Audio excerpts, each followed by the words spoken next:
Lumapit lang kayo ng lumapit. May kumuha ng ano ko may nakapagkilala sa akin di ba? Yun lang masasabi ko bilang torpe. Yun lang bilang torpe ka. Lumapit lang kayo ng lumapit. Dahil nagsisi na ako dyan.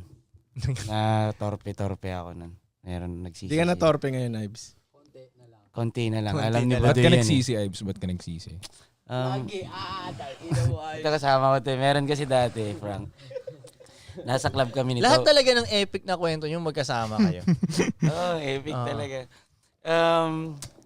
Ano kami nito, nasa labas lang kami ng club. Yung madaling araw na, hindi na tayong pumasok sa labas na lang tayo.